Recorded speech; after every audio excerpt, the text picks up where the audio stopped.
Classical Fairy 2 here, Megan here, and we're back for another reading of The Hose by Sachar. And today's chapter is 29. Chapter 29. There was a change in the weather, for the worse. The air became unbearably humid. Stanley was drenched in sweat.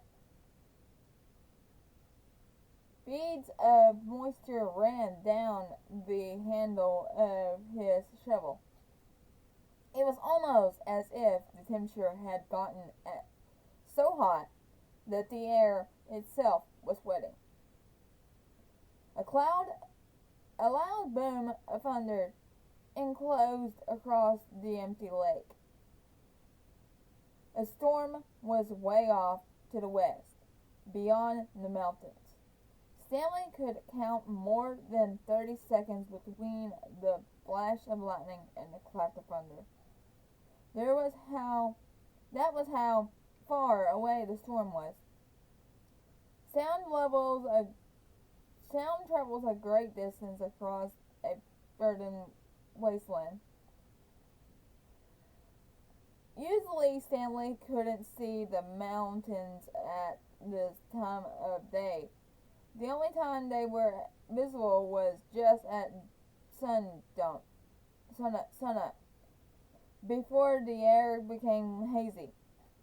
Now, however, the sky was very dark off to the west, and every time the lightning flashed, the dark shape of the mountains would briefly appear.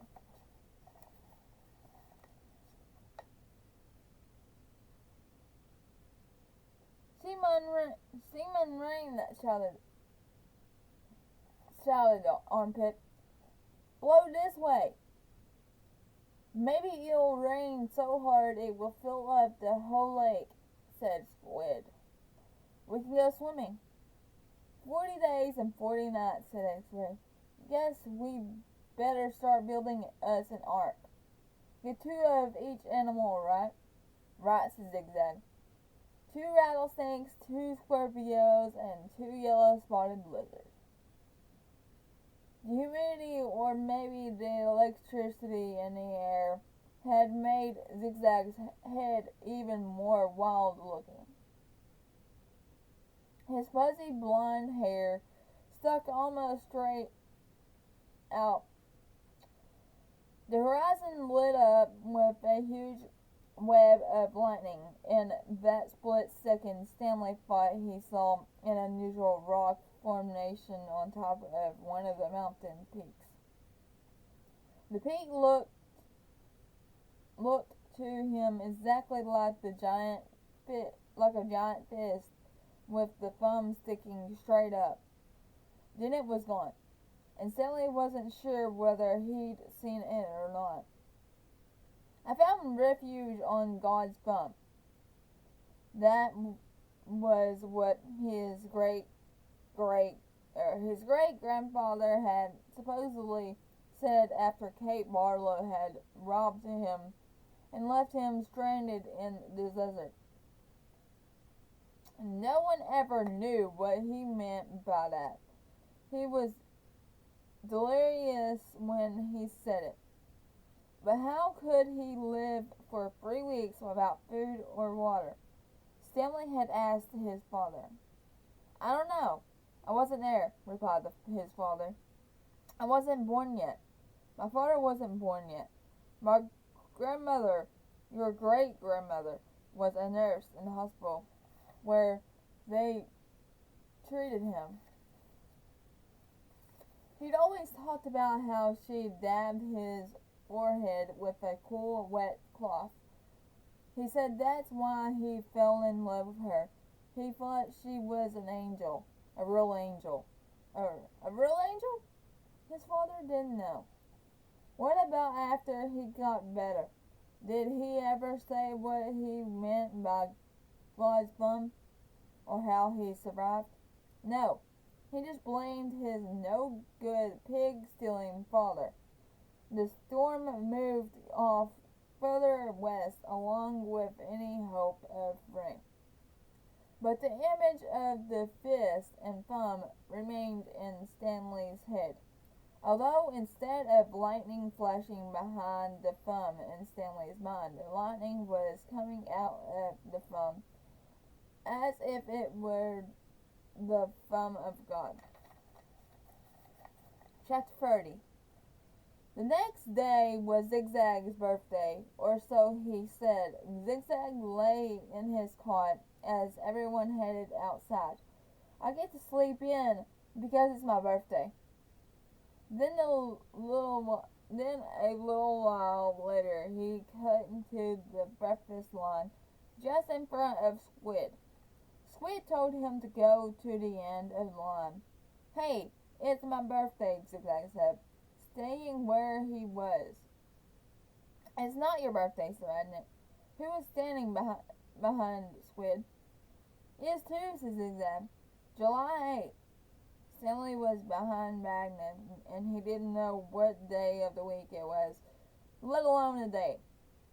It could have been July 8th, but how would Zigzag know?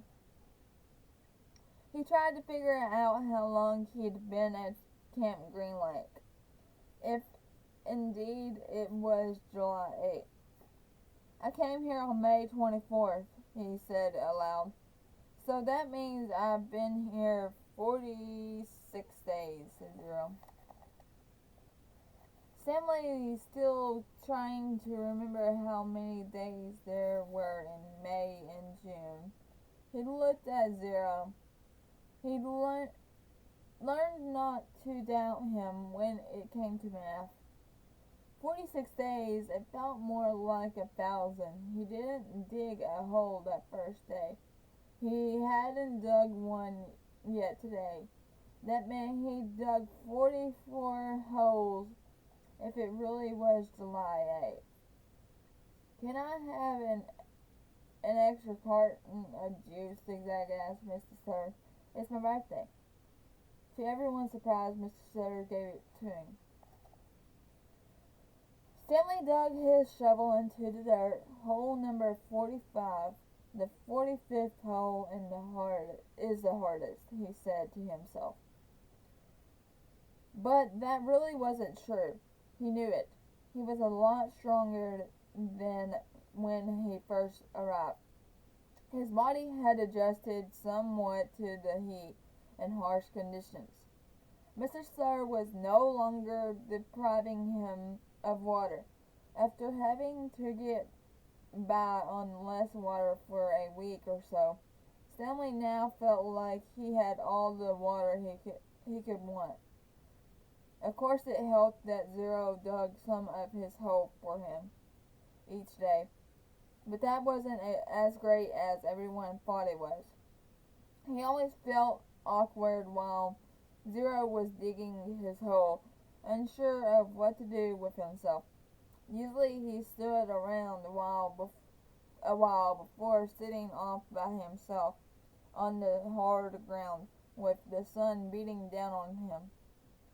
It was better than digging, but not a lot better.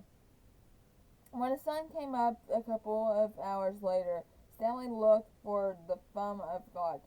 The mountains were little more than dark shadows on the horizon. He thought he could make out a spot where the top of one mountain seemed to jut upward, but it didn't seem very impressive. A short time later, the mountains were no longer visible, hidden behind the glare of the sun, reflecting off the dirty air. It was possible, he realized, that he was somewhere near where Kate Barlow had robbed his great-grandfather. If that was really her lipstick tube he found, then she must have lived somewhere around here. Zero took his turn before the lunch break. Stanley climbed out of his hole and Zero climbed down into it. Hey, caveman, said Zigzag. You should get a whip. Then if your slave doesn't dig fast enough, you can crack it across his back. He's not my slave, Stanley. We have a deal, that's all. A good deal for you, said Zigzag. It was Zero's idea, not mine. Don't you know, Zigzag, X-Ray, coming over? Caveman's doing Zero a big favor. Zero likes to dig holes. He sure is nice guy to let Zero dig his hole for him, said Squid. Well, what about me? Asked Armpit. I like to dig holes, too. Can I dig for you, Caveman? After Zero's finished? The other boys laughed. No, I want to, said Zigzag. It's my birthday. Stanley tried his best to ignore them. Zigzag kept at it. Come on, Caveman, be a pal. Let me dig your hole. Stanley smiled as if it were all a big joke. When Mr. Prudence arrived with water and lunch, Zigzag offered Stanley his place in line. Since you're so much better than me, Stanley remained where he was. I didn't say I was better. I was bet. You're insulting him, Zigzag, said X-Ray. Why should Caveman take your place when he deserves to be at the very front? He's better than all of us, aren't you, Caveman? No, said Emily. Sure you are, said X-Ray. Now come on, come to the front of the line where you belong. That's okay, said Emily. No, it's not. Okay, said X-Ray. Get up here. Stanley hesitated and then moved to the front of the line. Well, this is a first, Miss Bernanke said, coming around the side of the truck. He filled Stanley's canteen and handed him a sack lunch. Stanley was glad to get away. He sat down between his hole and Zero's. He was glad that he'd be digging his own hole for the rest of the day. Maybe the other boys would leave him alone. Maybe he shouldn't let Zero dig his hole for him anymore. But he needed to save his energy to be a good teacher. He bit into his sandwich, which contained some kind of meat and cheese mixture that came in a can. Just about everything at Green Lake came in a can. The supply truck came once a month. He glanced up to see Zigzag and Squid walking toward him. I'll give you my cookie if you let me dig your hole, said Zigzag. Squid laughed. Here, take my cookie, said Zigzag, holding it out for him. No thanks, said Stanley. Come on, take my cookie, said Zigzag, sticking it in his face. Leave me alone, said Stanley. Please eat my cookie, said Zigzag, holding it under Stanley's nose. Squid laughed. Stanley pushed it away. Zigzag pushed him back. Don't push me. I didn't. Stanley got to his feet. He looked around. Mr. Prudence was filling Zero's canteen. Zigzag pushed him again and said, Don't push me. Stanley took a step backward, carefully avoiding Zero's hole. Zigzag kept after him. He shoved Stanley and said, Quit pushing. Lay off, said Armpit as Magnet and X-Ray joined them. Why should he? Snapped X-Ray. Caveman's bigger. He can take care of himself. I don't want any trouble, Stanley said. Zigzag pushed him harder. Eat my cookie, he said. Stanley was glad to see Mr. Prudence coming toward them along with Zero. Hi, Mom, said Armpit. We were just fooling around. I saw what was going on, Mr. Prudence said. He turned to Stanley. Go ahead, Stanley, he said. Hit him back. You're bigger. Stanley stared at Miss Berdinsky in astonishment. "Teach the bully a lesson," said Miss Berdinsky.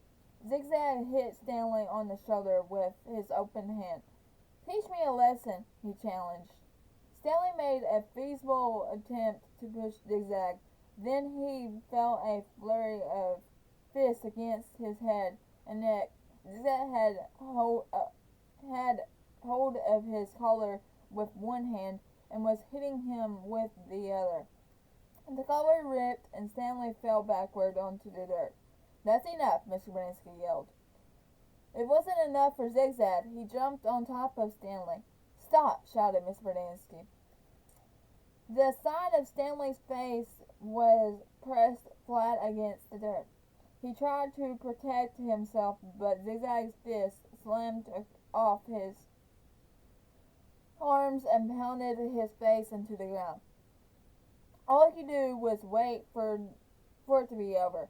Then suddenly Zigzag was off of him. Stanley managed to look up and saw that Zero had his arm around Zigzag's long neck. Zigzag made a gagging sound as he desperately tried to pry Zero's arm off of him. "You're going to kill him!" shouted Miss Berdinsky. Zero kept squeezing. Armpit charged into them, freeing Zigzag from Zero's chokehold. The three boys fell to the ground in different directions. Mr. Berdinsky fired his pistol into the air. Excuse me. Zero glanced around uneasily. Stanley knew he knew the answer. Zero just didn't like answering questions. Hang on. Hang on,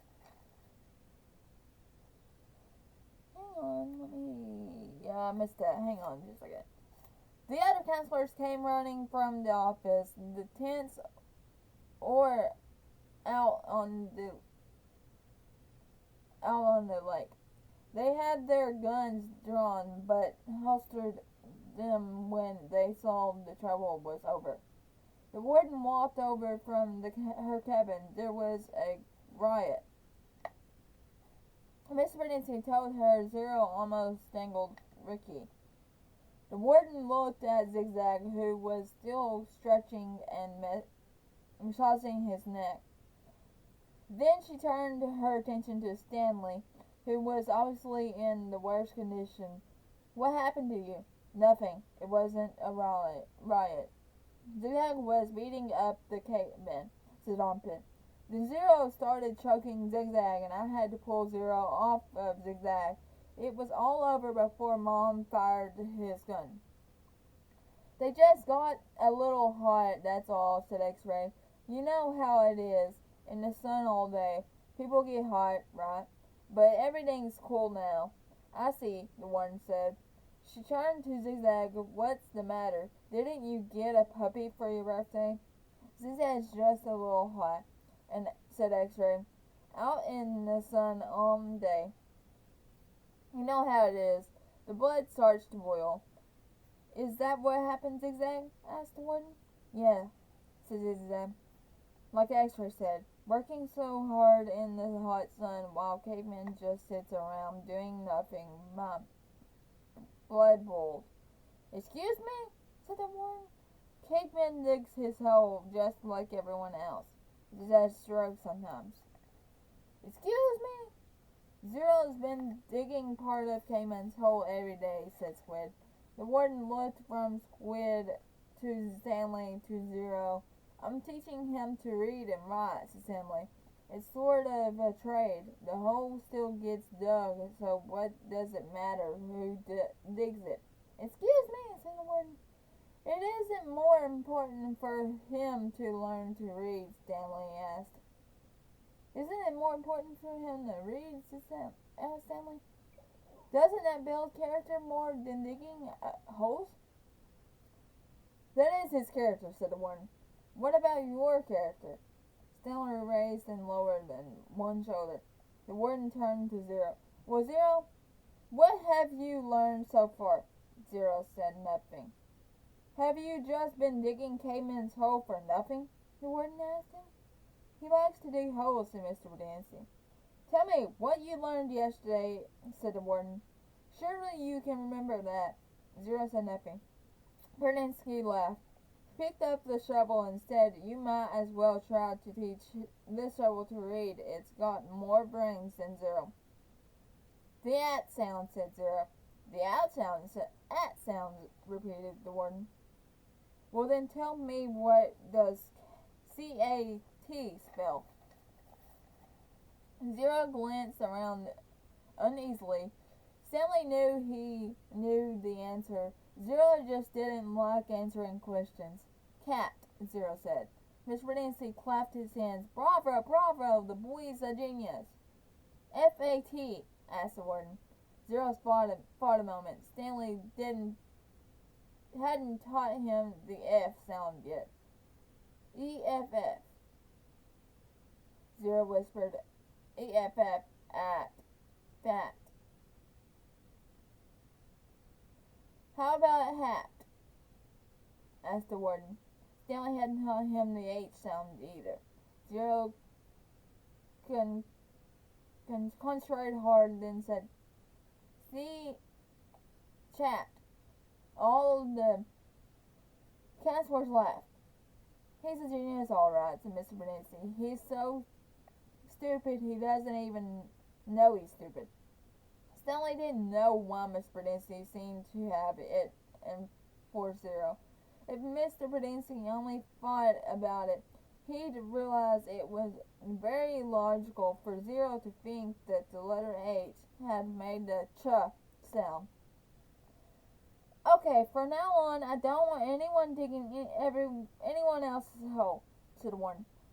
And no more reading lessons. I'm not digging another hole, said Zero.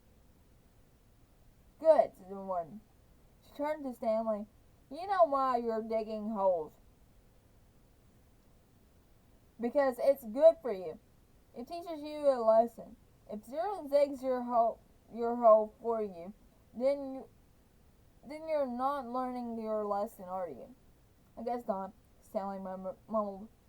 Although he knew they weren't digging just to learn a lesson.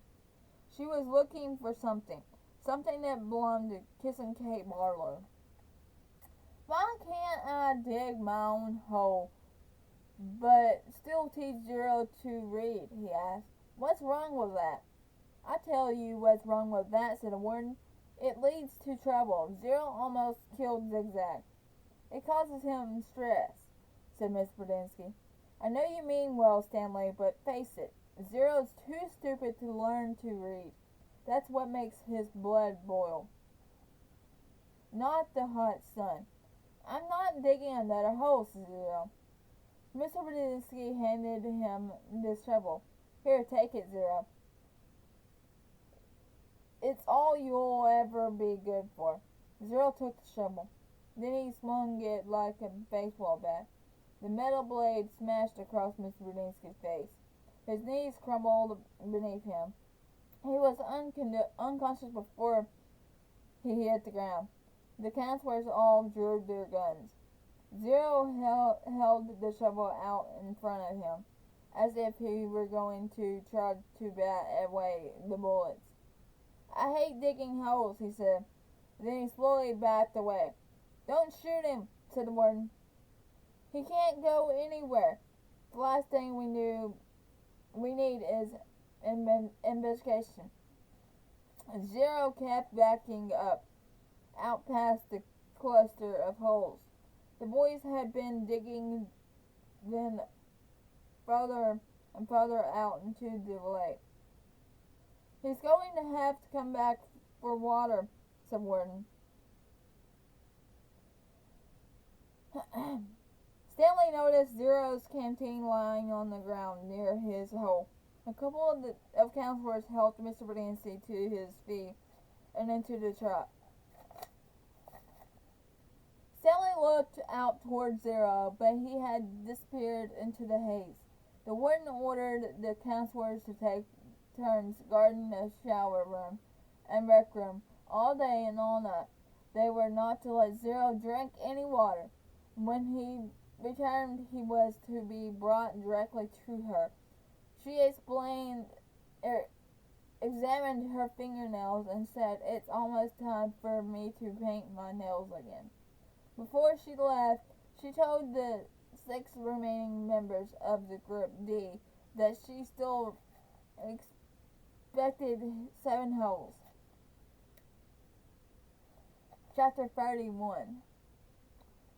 Stanley angrily dug his shovel into the dirt. He was angry at everyone. Miss Berdinsky, the warden, Zigzag X-Ray, and his no-good, dirty, rotten, pig-stealing great-great-grandfather.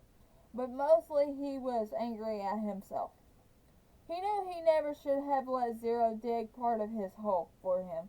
He still could have taught him to read if Zero could dig all day and still have the strength to learn.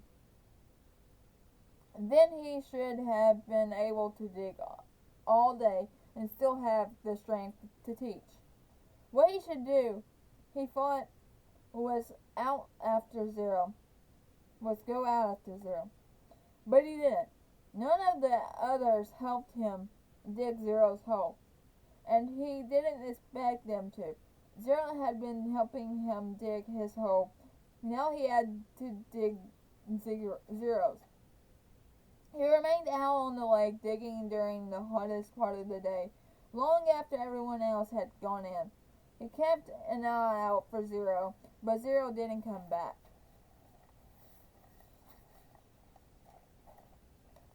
It would have been easy to go out after Zero. There was nobody to stop him. He kept thinking that's what he should do. Maybe they could climb to the top of Big Thumb if it wasn't too far away, and if it was really the same place where his great-grandfather found refuge, and if after 100 years or so water was still there. It didn't seem likely, not when an entire lake had gone dry. And even if they did find refuge on Big Thumb, he thought they'd still have to come back eventually.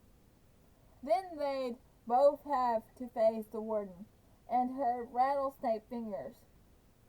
Instead, he came up with a better idea, although he didn't have it quite all figured out yet.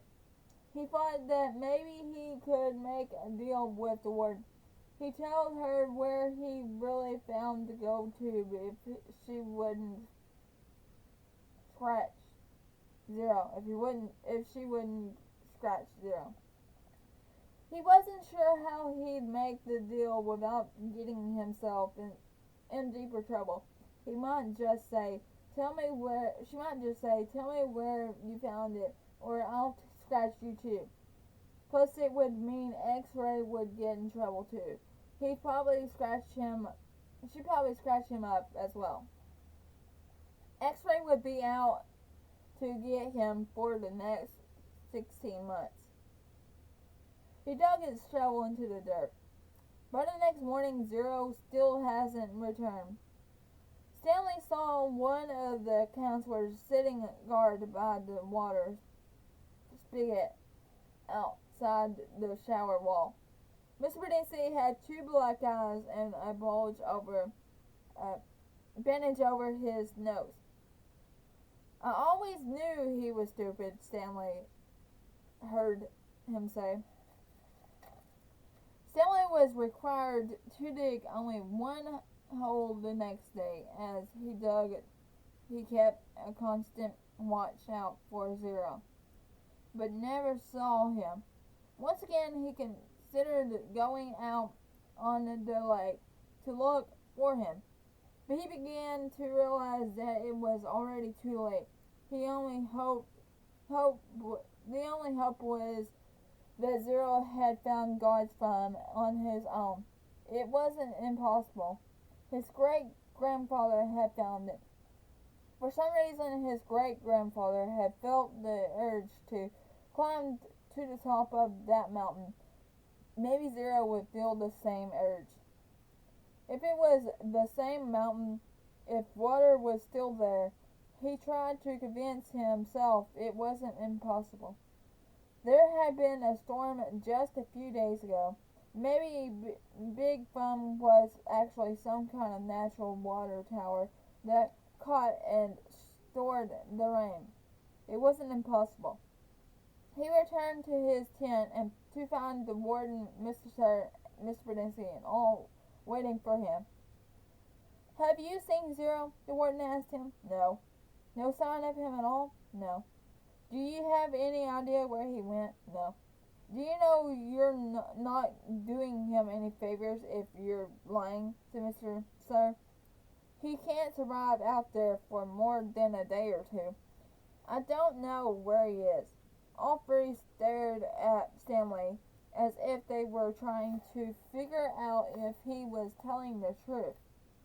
Mr. Pretty's face was so swollen he could barely open his eyes. They were just slits. They were just slits.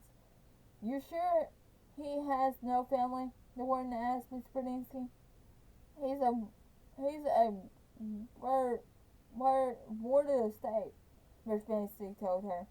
"He was living on the streets when he was arrested." "Is there anyone who might ask questions? Some social worker who took an interest in him?" He had nobody," said Mr. Brzezinski. "He was nobody." The warden thought a moment. "Okay, I want you to destroy all his records." Mr. Brzezinski nodded. "He was never here," said the warden. Mr. Sir nodded. "Can you get into the state files from your computer?" she asked Mr. Dempsey. "I don't want anyone in the AG's face to know he was here." "I don't think I can erase him completely from all the state files," said Mr. Dempsey.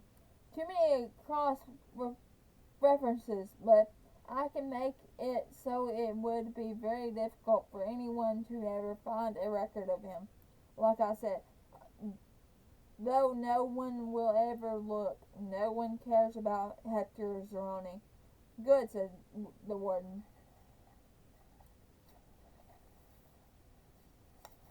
Let me look, make sure I'm not going to read the next chapter. Hang on, let me look at it, see the length of it. That is the end for today. For those that like the reading, I will be glad to see y'all back in the next reading. This is going to be going up on this Saturday after the last two. So, I hope you all have a good day, and I hope you all love hearing me read The Holes by Louis Sachar. Hope you all have a good day. It's still been rough about my puppy, but it is what it is. I gotta get on with life and be the best me I can be. Can't wait to hear what y'all think about this reading on YouTube, or if you're listening off of Anchor or Spotify with my podcast. Thank y'all so much for listening, and I will see y'all back later in the next reading. Rascal Party 2 Brown, out. Megan, peace out.